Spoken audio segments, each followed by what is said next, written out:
in the deep forest, they wander around until they find a lovely place to settle in near Panchavati, where they eventually build their little hut and stay there for a good many years.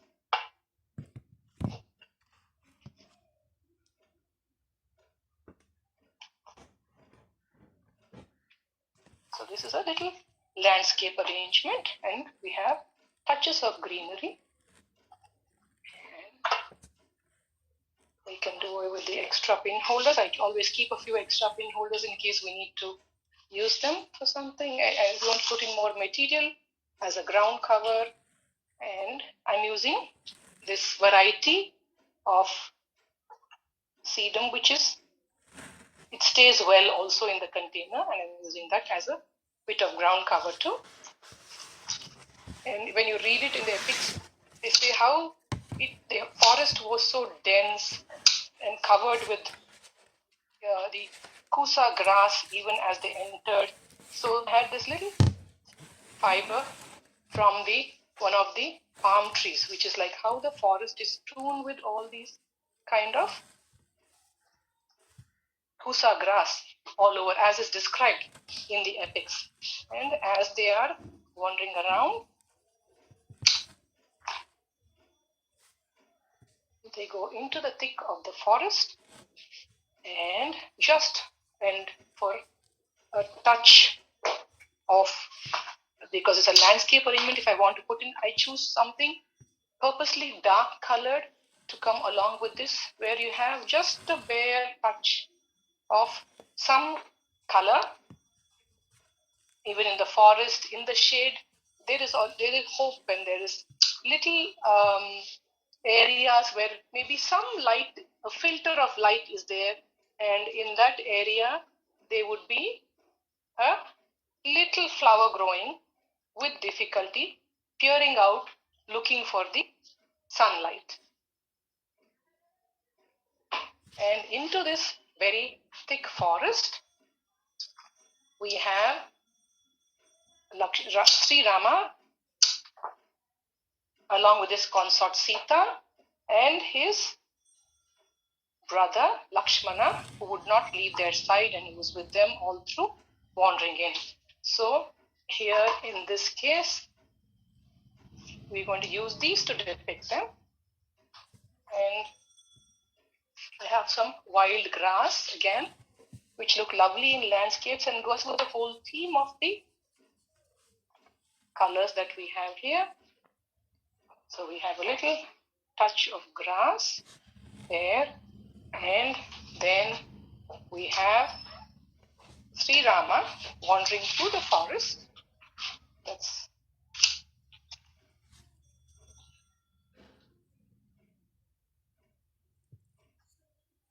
Sri Rama walking through the forest, followed by the ever faithful brother of his, Lakshmana, who's always behind.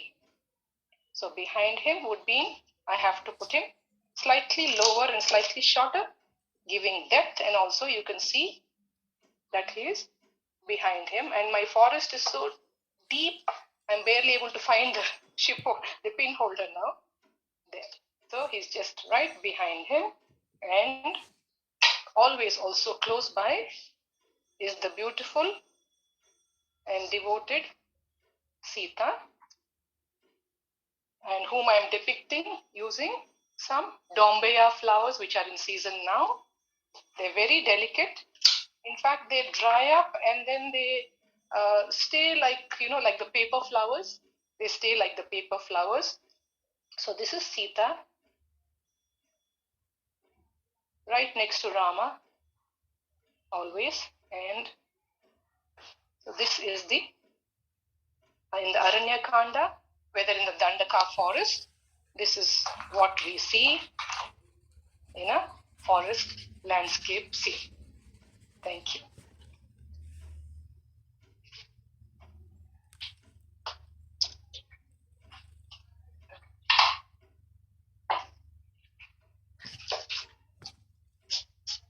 So I'll just move aside for a minute. You can have a look at it, and then I'll move on to the next one.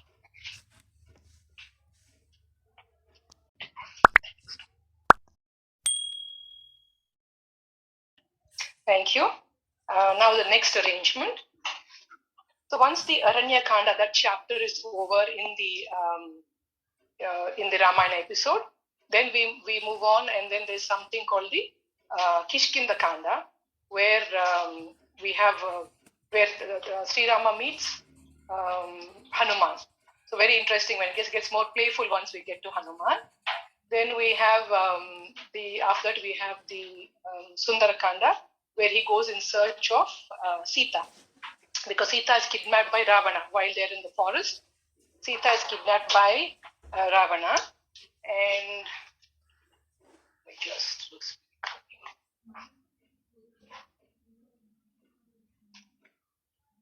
okay. And can you just put onto the speaker view or the spotlight, please, so I can see the arrangement? Thank you. So I am depicting the scene because once from the Aranya, from the forest, Sri Rama gets into a skirmish, say, with Ravana's sister. Ravana is supposed to be from Lanka, and he is has his good qualities, but he has many demon-like qualities also. So then he's upset with Rama. Then he comes to fight with him, and he sees Sita, and he kidnaps her and takes her off to Lanka. So Hanuman is helping Lord Rama find Sita. So he goes to Lanka, and he finds Sita in a beautiful garden in Lanka called the Ashokavana. And there he meets her. While leaving, it's a beautiful garden, and Hanuman is strong, and he wreaks havoc in the garden, which upsets a lot of people in Lanka, and including Ravana, of course. So they all fight, and then they tie him up, and Hanuman is known to have a long tail. Okay, so we have this little pothos vine. So this is for you, Hanuman's tail. So if the tail is this side, my tray has to come the other side. Okay, so this is here, and this is Hanuman's tail. There he has this long, strong tail, and so they catch him. Finally, they catch him, they tie him up, a little more, not more tails, but little company for those. So they bind him, and then they tie rags around his tail, and they set his tail on fire. That is to punish what he has done. So when they set his tail on fire, so we have the palm inflorescence, and this is one variety of palm. It has the inflorescence, and they're all ready to drop off actually. So this red is his tail on fire. So we have Hanuman's tail on fire,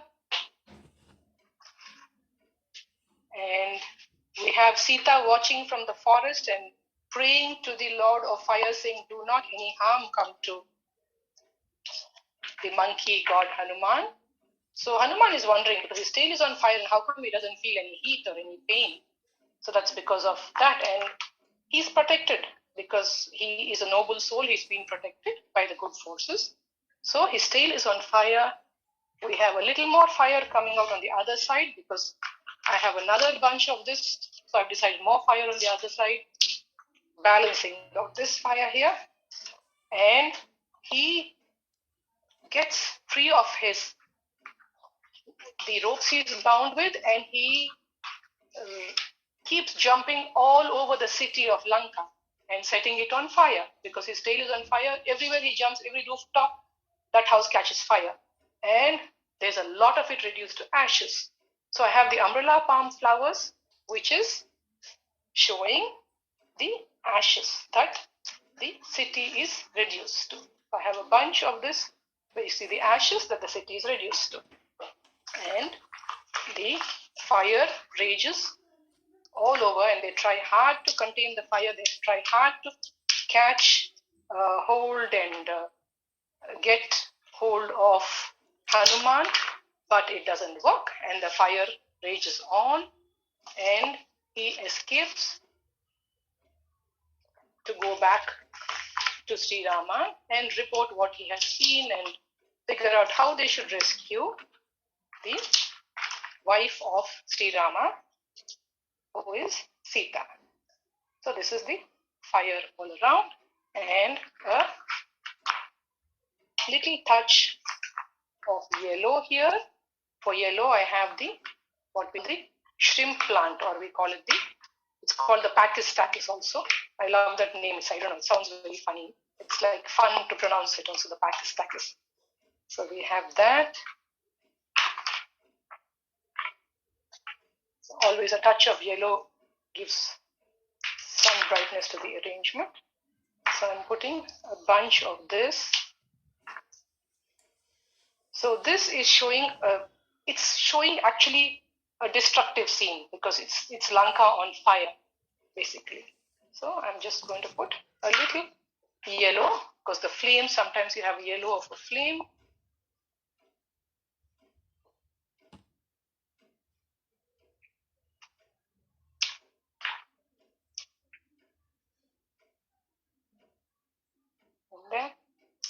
And we need one more, or maybe 3 more to give it an odd number. This is it.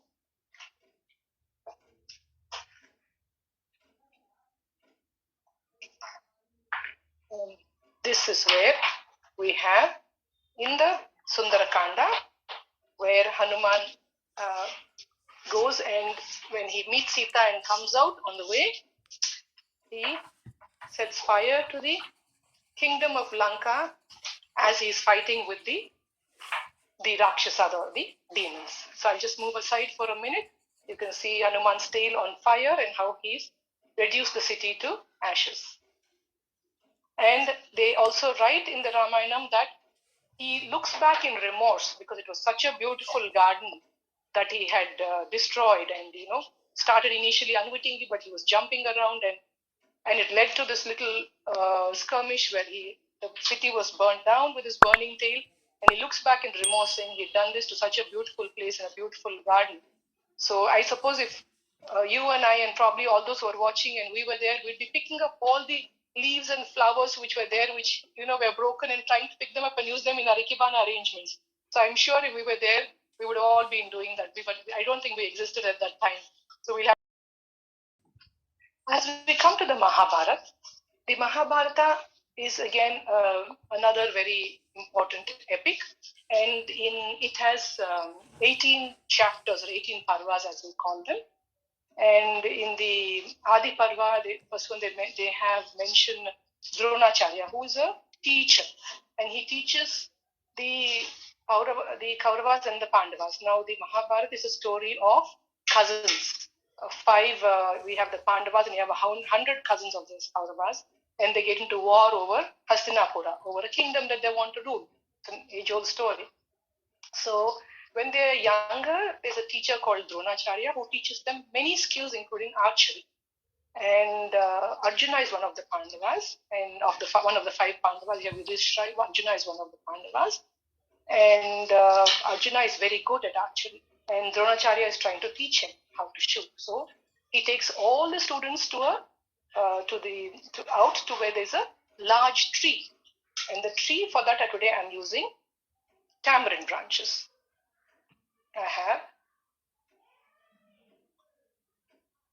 You can see the tamarinds also growing. I have a tamarind branch, because he takes them to a tree, and then he makes a wooden a bird, puts it on the tree. He points out to the tree and he says, "Okay, now let's see if all of you can shoot the bird," which I see, and he draws a little an eye on it, and he says, "You have to shoot the eye of the bird." So everybody is looking at the tree and at the bird.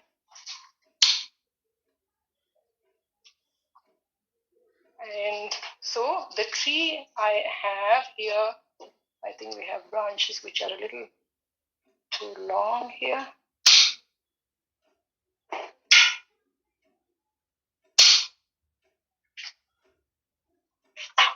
So this is the tree on which there are a lot of birds sitting, and I'm just going to put in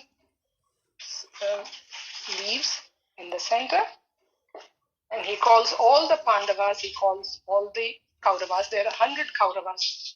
100 Kauravas, and we have 5 Pandavas.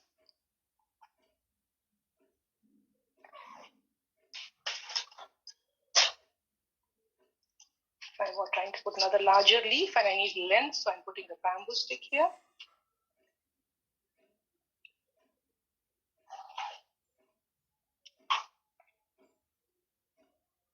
So, and then I have another leaf.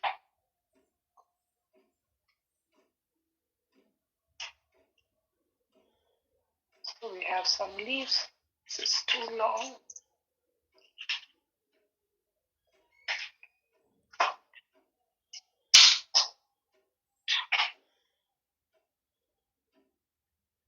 And the tree is beautiful. He brings everyone to it and he says, I put a bird on the tree. Can you see the tree? And everybody says, yes, we can see the tree. And he says, he points out the bird first to everybody and the eye of the bird. So they all say, yes, we can see the tree. And the tree has beautiful fruit on it. Can you see the fruit? They say, yes, we can see the fruit. And the tree has lovely flowers on it. He says, can you see the flowers? And many of the students say, yes, we see the flowers also. So he goes on describing everything that there is on the tree. And then he comes down to saying, there are other birds on the tree and can you see those too? So they all agree that they can see the birds on the tree. And that goes on. And finally, it's Arjuna's turn. And when Arjuna's turn comes on, he says, Arjuna, what can you see? So Arjuna looks, and unlike the others who saw many, many, many birds, I have the flowers of the Aristolochia plant, which somehow remind me of little birds flying. So I'm going to put these little birds here and there on the tree. So you see little birds sitting there, and like the other siblings of Arjuna, I'm sure you can see a few of the birds sitting here and there. We have a bird here. Sorry.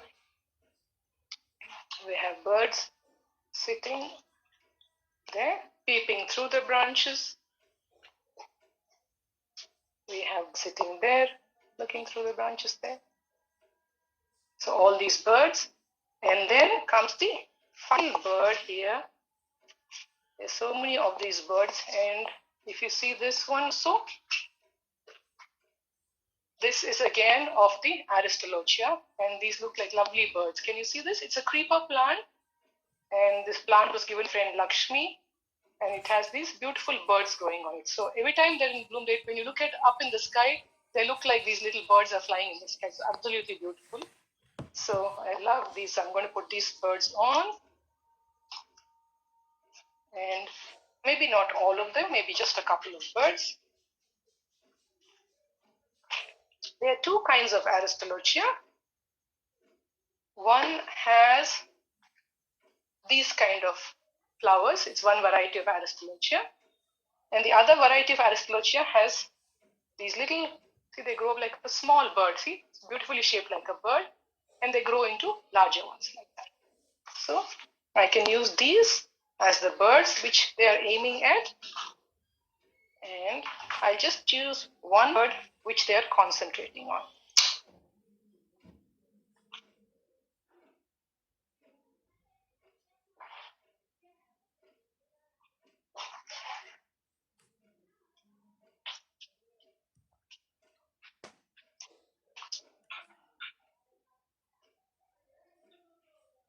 So we have this one bird up here sitting there, and everybody could see the tree, they could see the bird also, but when Arjuna was asked, what can you see? He says, the Dronacharya asked him, can you see the tree? He says, no. Can you see the branches? No. Can you see the beautiful flowers? No. Can you see the fruit? No. Do you see the other birds on the tree? No. What can you see, Arjuna? He said, I can see only the eye of the bird. That is how much his concentration is. So it shows how you have to have focus in life. everything what is told is in a story form, teaching you some kind of a moral. So he says, I can see only the eye of the bird, and needless to say, his aim was perfect. So that is the story in the Mahabharata, in the Adi Parva, where Dronacharya is teaching archery to the students.